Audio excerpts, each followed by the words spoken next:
Hi and welcome to another episode of Cafe Chronicles. I'm Steve. I'm Dan. And today we're going to be taking a look at the wheels, her shoes, the ladies' footwear, putting on tires on the rims of our Kawasaki KZ750 Cafe Racer budget build. Let's get stuck in.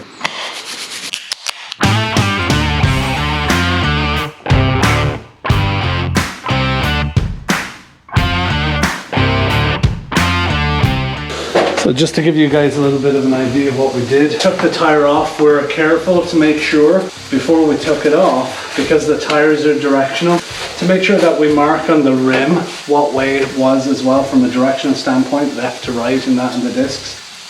5 minutes less. Yeah, 5 minutes including the struggle. Yeah. There's a few cases Dan and I got way too close, you know, once we nearly kissed, but Dan backed off last minute. But yeah, all in all, I think lesson for me is that my spoons are crap and I should probably invest in a better set of spoons.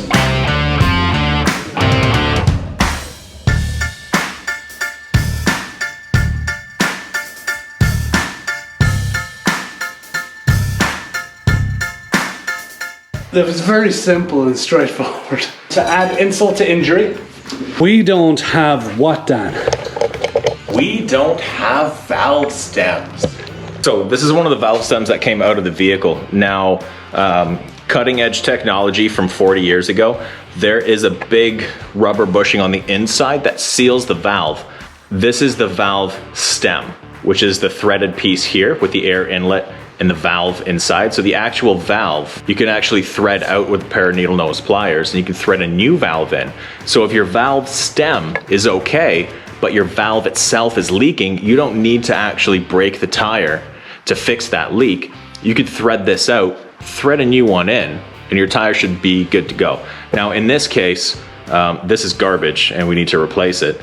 But as far as anatomy goes, this whole assembly is the valve stem. This is the valve stem seal. We could just replace the valve stem seal, but I just want to replace the whole valve stem. Okay, so we've learned something. Thank you, Dan. I'm glad. That's not usually a sentence that people say. Thank you, Dan, or we've learned something. Thank you, Dan. Well, I've learned something. Maybe you guys at home have not, but I've learned.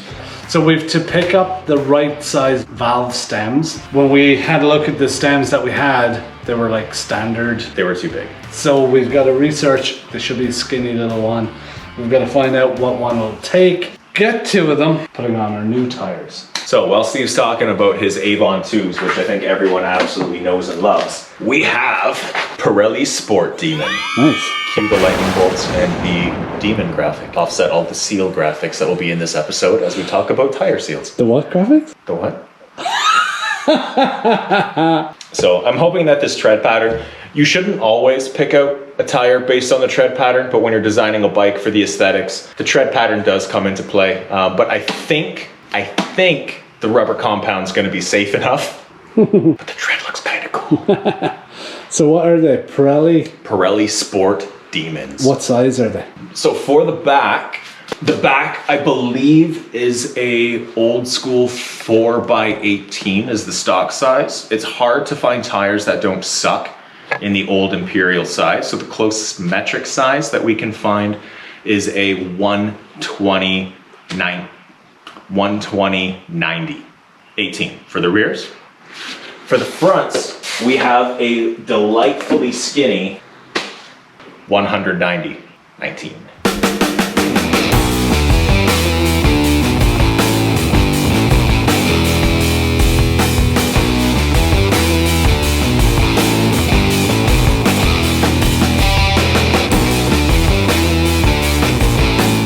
But this gives us better access to change out the bearings, to put in new hardware, clean the discs, paint the rims, and put on our new tires.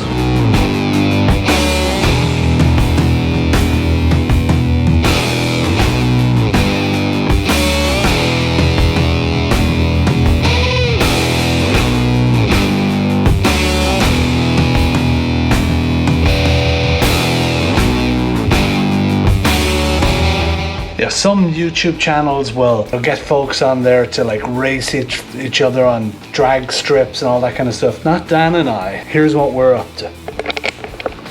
We're racing each other to see who can Plug the most holes. plug the most holes, tape these rims up, mask them up the fastest. You know, it's a serious thing. The winning strategy is if you feel like you're about to lose, grab the camera so you could use it as an excuse for why your rim wasn't done first.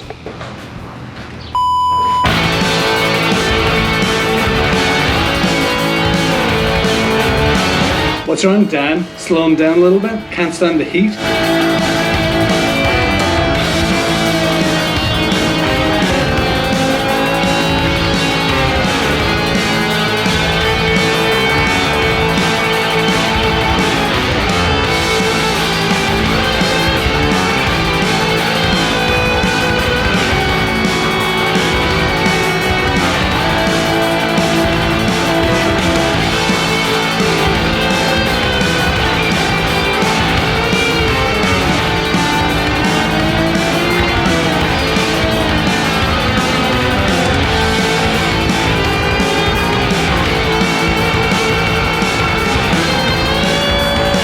Dan didn't do the best job on this, but you know, 10 out of 10 for effort. We all can't do the incredible job I did on the other side, but you know, good for him, right, for giving it a go, you know. This, on the other hand, don't mind this, that's meant to fall out. That's fine, it's not a big deal. Dan didn't see it, I don't think, so we're probably fine. Look at that thing of beauty. And this, look at this. The Mona Lisa. It almost even sticks. We're gonna paint the out of these.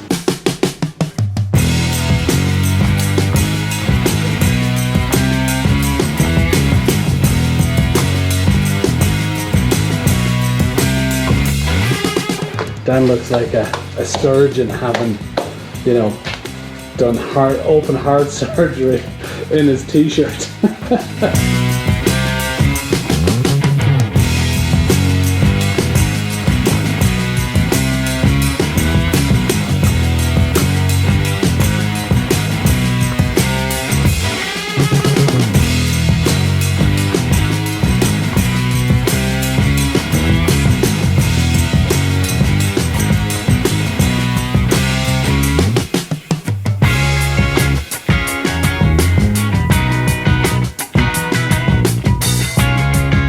I'll tell you, it was good having two of us though. We've got the tire on. Dan's going to try and put some pressure in it. Now we're going to start up the compressor and we'll see if we can have it take the beat.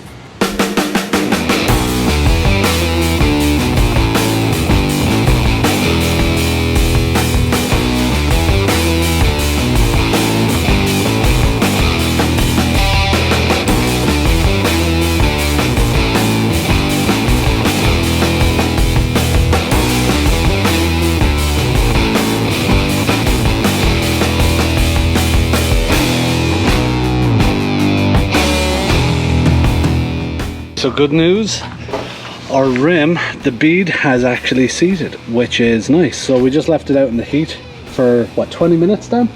It was about 20 minutes. We also left it at like 100 PSI. For God's sakes, do it at your own risk. Yeah, I didn't mind Dan doing it because I stayed well back. But be careful if you are doing it, make sure you have someone else do it. Okay, so here you can see, yeah, we're racing. When we were masking this up. Maybe not the best thing to do, but hey, you know, it kept us like, what, our minds busy while we were actually doing it. What we did was there was little bits where the masking here kind of sat up, and then when we were spraying it, you know, our hands just went over a little bit and just got a little touch in here. So we're just going to use a little bit of sandpaper. We're going to sand it as well as a wire brush, and then we're going to get some soapy water and give it a clean, and then these are going to be spectacularly ready for us to you know, move on to the next stage. We'll probably we've got new bearings for these, so we will go ahead and replace them.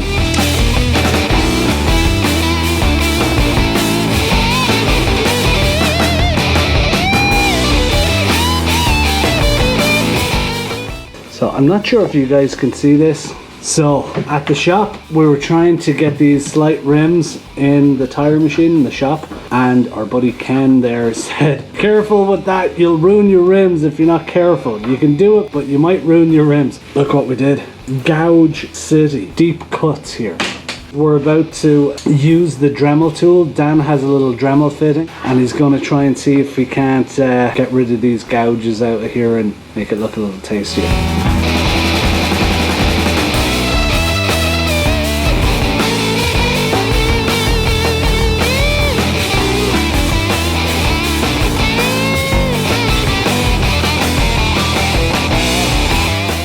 Alright, we did. This was a long episode. Dan, how long was it? A couple hours. Not a couple of hours, a couple of months. We started this a long time ago. Not a long time ago, 6 weeks ago, something like that. We actually went down to the shop, we took the tires off. We almost butchered the rims, even though our buddy Ken was like, make sure you don't butcher the rims on the tire machine. So that's exactly what we did. So we were like, why did you say it? You shouldn't have said it, Ken. We wouldn't have done it if you didn't say it. It's like, don't look down. We managed though to, with the Dremel, just kind of clean them up. They look good, they're okay. We also then, once we had the tires off, we had to paint them. We painted them, everything's good. We ran into trouble with taking off the discs. The discs are good, they're a little rusty, but we'll clean them up. There's plenty of life left in them, they seem good. At least a season. At least a season. But the fasteners, enough to pass a safety, no problem. At least one stop. Yeah, you'll be able to like brake sometimes, no problem. If need be. Use sparingly. No. Brakes just slow you down. They're going to be fine. There's loads of material on them. We had to then take the hex fasteners off. We had problems with them. They were seized. We ended up damaging like 4 of the threads. We ordered 4 more. They're like $5 each. Well, luckily we didn't order like, what was it, like 12 more or something, like, you know. We have them on order, we'll put them on, but we'll clean up the discs first, the rotors. Also, Dan did something different with the stems, because I got onto Kawasaki and looked for the exact stems, valve stems, and they were like $30 each. So for 2, $60. So, which was kind of nutty. So Dan, what did you do? So you can find them from China for like $10 for a pack of 10, which I can't do math, but I'll let you guys figure it out. Now, the problem that we had initially was they ship with a shoulder, and I don't know if you can see here, I'll hold it up and I'll just explain it to you, but the base of the valve has this little shoulder that's supposed to go inside the hole that's drilled through the rim. It was too big and we weren't really ready to drill the hole, so it was nice that we had so many valves for 2 tires, because we just mixed and matched all the flat gaskets, squished them together, and we don't have any leaks. No, and we like did a lot of messing around with them to make sure, because one of the other issues we had, the bead wouldn't seat, because it's like almost 40 degrees here today, hence the sweating like a pig. We left it outside.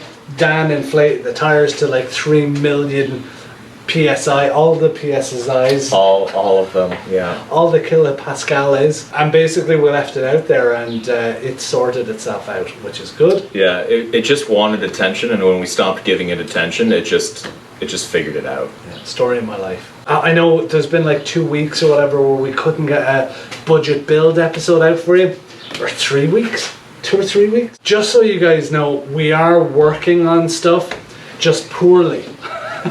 Just slowly. And sometimes we have like not enough for an episode, and this is what happens with bikes. You know, we talked about this with that half tanked episode. Sometimes you just lose. You just can't help but lose. You go into the garage and you start to work on something and you don't have the right tool, and then you work on something else and you break it, and then you work on something else and you don't have the part you need.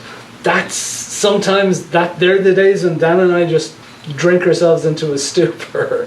But they're the weeks where we had to kind of not bring episodes out in the budget build. But we've got more content coming out for you guys, so this one has been a long episode for us, so we're just really glad to be finished the tires and that. We're going to have to put in new bearings. We've new bearings in there. Again, we couldn't do that today because the bearing puller is at the shop, so we couldn't access it. We will do that for you guys in another episode. Don't forget, we have an XL dock. Where is it, Dan? Oh, I think I sent it out of town. It's running some errands right now, but it should be back. Just check at the bottom of the description to see if it's returned. And if it has, if you click on that, it'll give you a list of all the fun stuff that we're putting on our bike, should you choose to copy us. And if you see anything on that list that we've yet to order, because we're nearing the end of this bad boy, that you think is horrid, please let us know so that we don't have to buy something and realize that we bought something horrid. Yeah. Otherwise, it's a pretty good imitation list. Yeah. Also, we have in the community side of the channel, you'll notice we have a little bit of a poll that we put up around painting the calipers.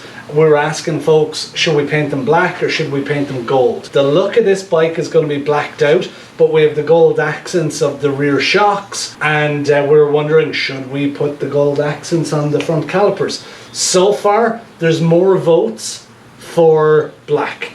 Spoiler alert. Spoiler alert, but we're watching it. So I might throw it up on Instagram too and see what folks say. That's it. Thanks a lot for tuning in. Hopefully you're enjoying the season. We've been enjoying having a bit of fun building this thing, and it's great to see it come together. So if you guys are enjoying it, please subscribe, please like it. Lets us know that we're doing the right thing, and it helps the channel out as well. Thanks a lot for tuning in. Stay safe.